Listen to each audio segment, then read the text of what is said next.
We're here with Dr. Walker, and he's a physiatrist in Idaho Falls, Idaho. What is it exactly that you do? Well, as a physiatrist, it's the other name for the specialty is physical medicine and rehabilitation, and so I treat patients that have various medical issues that usually result in some type of disability. So somebody with a stroke, someone with head injury, spinal cord injury, perhaps an amputee. Some of the other problems I take care of are less significant as far as injury or disability, but those are the big ones that maybe multiple sclerosis that result in a person having a fairly substantial amount of disability. So after you're done treating your patient, you must have other professions that you utilize, like occupational therapy or physical therapy or even rec therapy. How can these other areas benefit your patients? You know, as the medical doctor, I oversee the medical care of the patient, the diagnosis and workup, and their ongoing medical care after they've moved usually from the medical floor onto a rehab unit, and then follow them as an outpatient.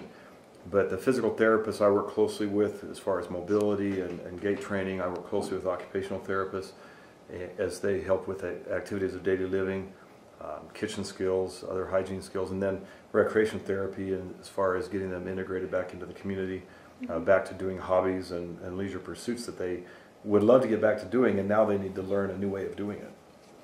Awesome. So how do you think, or what do you think rec therapy has to offer that the other two don't? Maybe. Well, I think recreation therapy adds on to what PT and OT do. They work with some of the basic skills of again, of movement and gait training, etc., and strengthening. The recreation therapist takes those skills and those strengths that the patient's developing, and again teaches them how to go back into life so that they're not just a patient the rest of their life, but they really become a person, whether it's teaching them how to fish again now with their non-dominant hand because they've had a stroke that affected the dominant side, teach them how to ski, teaching them how to go bowling, how to go to the mall, how to get around in the mall in a wheelchair. And so it's all these ways of helping the person really get back to a fuller life that PT and OT help initiate that with the initial skills, but RT really takes them out into the community. Yeah, thanks.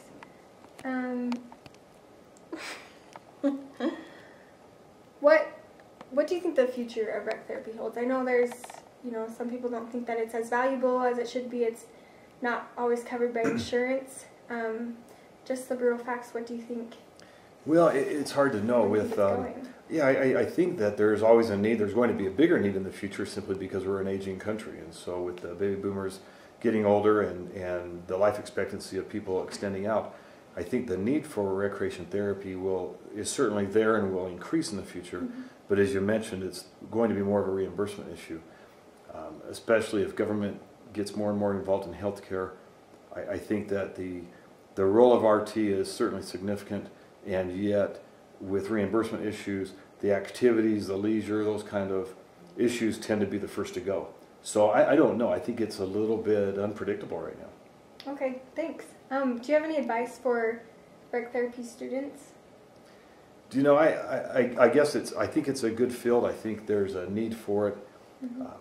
I don't know how to predict the future as far as job opportunities. Right now it's obviously a tough job market for anything you do. Healthcare tends to be a good area, and I think going forward healthcare is a good area, whether it's working on a hospital rehab unit, whether it's working at a nursing home, helping people with activities, or even these, as people get older in senior citizen communities and senior buildings where they go for activities. I think there's going to be opportunities, but I think recreation therapists will need to do a little bit of creativity to try to make their way in the world and make a niche for themselves. But you as a doctor would say that you've found that it is valuable to patients and their recovery, their ultimate recovery. I definitely would say that, and again, as a rehab specialist, I work very closely with all therapists, and yet I think there's probably a huge number of medical doctors that don't even know who recreational therapists are or what they do. In my field, because I do deal with these kind of patients that have disability, it's a definite need. I've had patients that have gone out in the community after a stroke and literally learned how to fish with the other hand, or learned how to, do some of these kind of things that brings joy to their life, and so it really brings this kind of a fuller life to a person rather than simply saying, here, now you can walk. Awesome. Thanks so much, Dr. Walker. You're welcome. Is that good?